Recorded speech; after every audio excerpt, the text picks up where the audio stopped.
안녕하세요 여러분, 주식공작단입니다. 여러분들 스프레드 잘 사용하고 계시나요? 그거 수익도 제한한다면서 꼭 써야 하나 하시는 분들도 있죠. 오늘은 스프레드가 어느 정도 보험의 역할을 하는가를 보여드릴 테니까 끝까지 시청해 주세요. 주식공작단의 옵션 정글에서는 그동안 몇 차례에 걸쳐서 스프레드에 대해서 설명한 적이 있어요. 스프레드 전략 자체에 대한 설명뿐 아니라 역시 스프레드가 연관된 전략인 롤러블을 통해서 수익률을 높이거나 아니면 유리한 방향으로 조정을 하는 방법 등을 다루어 봤어요. 아래 썸네일들 보시고도 기억 안 나시는 분들은 하나하나 다시 보시고 오시기 바랍니다.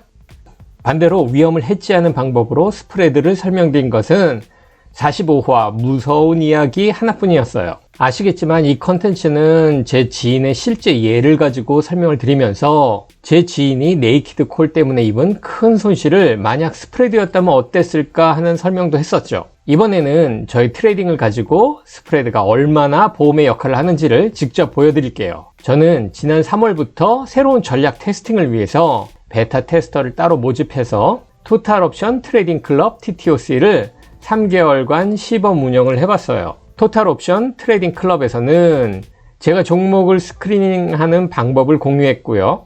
그 조건에 맞는 종목들을 공개했고요. 그리고 실제로 그 종목 중에서 몇 가지를 선택해서 트레이딩을 보여드리는 방식으로 진행을 했었거든요. 그때 거래를 통해 보유 중이던 포지션 중 하나입니다. 2024년 5월 1일 수요일, 자기 전에 계좌를 열어보니까 난리가 나 있네요. 이 계좌는 테스트용이라서 계좌 크기도 작고 사용할 수 있는 마진도 작습니다. 그런데 여기서 마진을 8,000불이나 사용한 것으로 나오더라고요.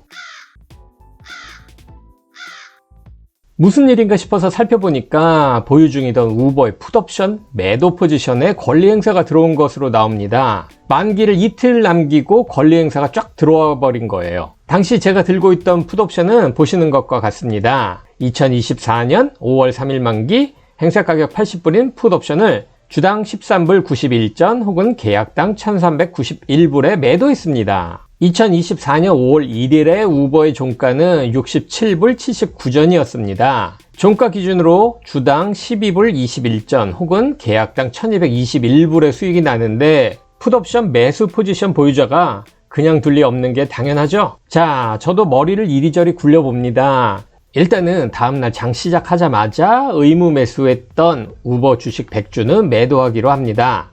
그런데 어떻게 매도해야 더 유리할까요? 우버 주식 100주를 커버드 콜 매도를 통해 청산을 할까? 그런데 그러다가 우버 주가가 계속 하락한다면은 저는 필요 없는 우버 주식 100주에 물려있게 됩니다. 물론 커버드 콜 매도를 계속하면은 우버 주식 평균 단가를 낮출 수는 있겠지만 계획에 없는 주식을 보유하는 거는 제 스타일 아니니 이건 통과. 여기서 잠깐 커버드 콜 매도가 헷갈리시면은 이 영상 다시 보고 오세요.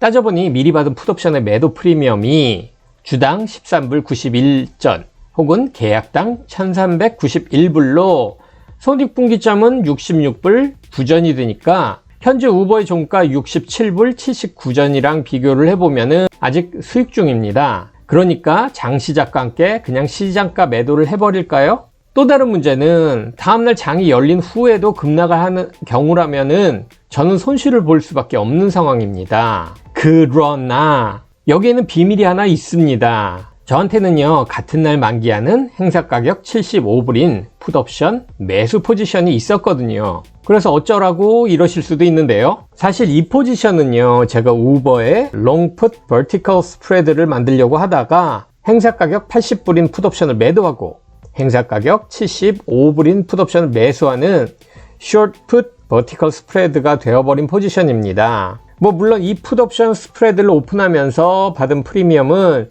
주당 4불 71전 혹은 계약당 471불을 받았지만 매수 매도 포지션 모두 깊은 내가격일 때 오픈했기 때문에 주가가 여기서 큰 폭으로 상승하지 않는 이상 저의 손실은 확정적인 포지션입니다. 그런데도 이걸 왜 했느냐 궁금해 하실 수도 있는데 이 전략이 바로 이전 영상에서 언급했던 엔비디아의 수익형 전략을 하다가 실수를 한 거예요. 이 수익화 전략은 나중에 따로 영상을 만들어서 설명드리도록 할게요. 어쨌거나 깊은 내가격인 스프레드의 확정 손실은 스프레드의 최대 손실과 미리 받은 프리미엄의 차이가 될 예정이고, 그 계산은 보시는 것과 같습니다. 즉 스프레드에서는 주당 5불의 손실 혹은 계약당 500불의 손실이 발생할 예정이고, 이 포지션을 오픈하면서 미리 받은 프리미엄이 주당 4불 71전 혹은 계약당 471불이라고 설명했으니까 결국 최대 손실은 29불을 예상하고 있습니다. 보통 저는 이렇게 실수로 오픈한 포지션은 바로바로 청산하는 거 다들 아시죠? 그런데 이번에는 계속 가져가 봐도 손실도 별로 안 나서 이번에는 의외로 좋은 예제가 될 것 같아서 청산을 하지 않고 만기까지 가져가려고 했습니다. 자, 정리하면은 풋옵션 매도 포지션의 프리미엄으로 주당 1391전 혹은 계약당 1391불을 받고, 풋옵션의 매수 포지션의 프리미엄으로 주당 9불 20전 혹은 계약당 920불을 지불해서 이 스프레드로 주당 4불 71전 혹은 포지션당 471불을 먼저 프리미엄으로 받은 거예요. 이제는 이 스프레드 포지션으로 가장 적은 손실을 만들어낼 방법을 한번 찾아볼게요. 첫째, 주가 상승을 기대하면서 만기까지 기다리는 방법. 종가 기준으로 주당 67불 79전인 주식을 주당 80불이나 주고 매수했으니까 주당 12불 21전 혹은 계약당 1221불의 손실이 발생 중입니다. 하지만 여기서 행사가격 80불인 풋옵션 매도 포지션에서 권리 행사가 들어왔으니까 매도 프리미엄으로 먼저 받았던 주당 13불 91전 혹은 계약당 1391불은 모두 수익으로 확정되었습니다. 여기까지는 종가 기준으로 미리 받은 프리미엄을 감안하면은 아직 170불의 수익 중이에요. 따라서 다음날 우버 주가가 66불 9전 아래로만 내려가지 않는다면은 괜찮습니다. 그런데 정작 문제점은 행사 가격 75불인 풋옵션 매수 포지션을 사려고 이미 주당 9불 20전 혹은 계약당 920불을 지불했다는 거예요. 따라서 우버의 주가가 75불 29전이 되어야 겨우 본전이라는 이야기입니다. 물론 만기까지 이틀 남은 오늘 우버의 종가는 67불 79전이라는 것을 감안을 했을 때 현실적으로는 어렵죠. 게다가 다음날 장시작 전까지 우버의 주가가 내려가는지 아니면 올라가는지 마음을 졸여야 하는 단점도 이거 무시하지 못할 겁니다. 자, 두 번째입니다.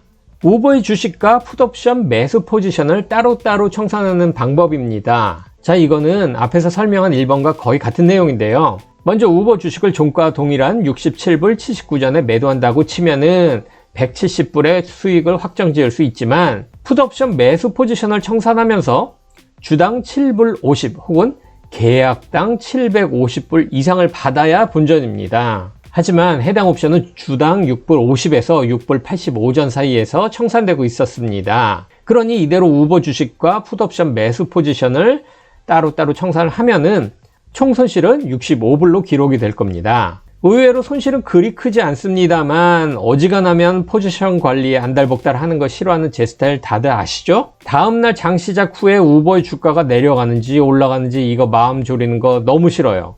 자, 그래서 마지막 제가 택한 방법은 권리 행사를 통해 우버 주식을 매도하는 방법입니다. 행사 가격 75불인 풋옵션 매수 포지션으로 권리 행사를 한다면은 주가가 오르건 내리건 상관없이 그냥 종가 67불 79전인 주식을 그냥 75불에 매도할 수 있습니다. 전체 손실 금액도 처음에 계산했던 것처럼 겨우 29불이 되는 거예요. 자, 여러분은 어떤 걸 고르시겠어요? 묻지도 따지지도 않겠죠? 지금까지 설명해 드린 대로 저는 처음에 보여드린 이 스프레드 포지션의 최대 손실인 29불로 마감할 수 있었습니다.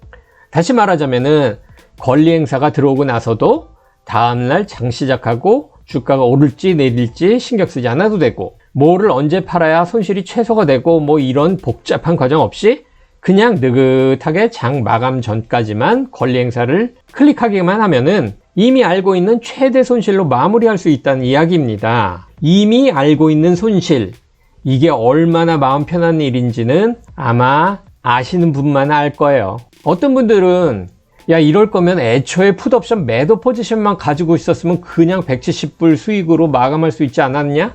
라고 하실 수도 있는데요. 그건 어디까지나 결과를 알고 난 후에나 할 수 있는 이야기인 거 아시죠? 이런 논리라면은 야 진작에 내가 1등 당첨된 번호로 복권이나 사둘 걸 하는 거나 마찬가지예요.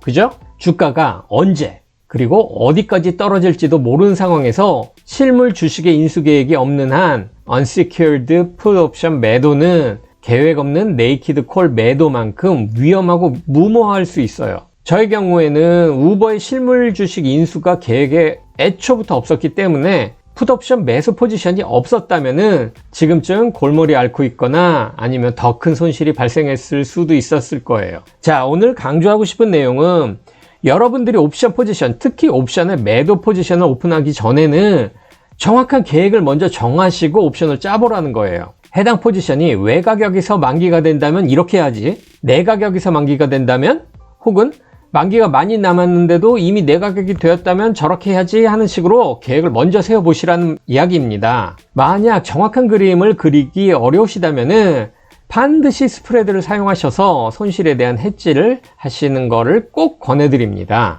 스프레드가 손실만 한정하는 게 아니라 수익도 한정하기 때문에 주저하시는 분들 많은 것도 알아요. 사실이에요. 그런데 생각해보세요. 실제로 스프레드의 최대 수익만큼 수익을 내는 경우도 그렇게 많지 않아요. 오히려 스프레드의 최대 손실을 경험하시는 분들이 더 많습니다. 이게 무슨 말이냐면은 손실을 묶어두는 거, 즉 앞에서 이야기한 것처럼 최악의 경우 입을 수 있는 손실을 이미 알고 있으면은 내 포지션 관리, 나아가서는 포트폴리오 관리도 훨씬 쉬워진다는 거 꼭 기억하시기 바랍니다. 물론 이거 처음부터 쉽게 되지는 않아요. 처음부터 누구나 할 수 있을 정도로 쉬웠으면은 옵션쟁이들 모두 부자 되었게요. 차근차근 조금씩 해보세요. 자, 오늘은 여기까지입니다. 구독은 제 컨텐츠가 도움이 되셨다면 눌러주시고 저희 컨텐츠에 대한 구독료는 좋아요와 댓글로만 받겠습니다. 고맙습니다.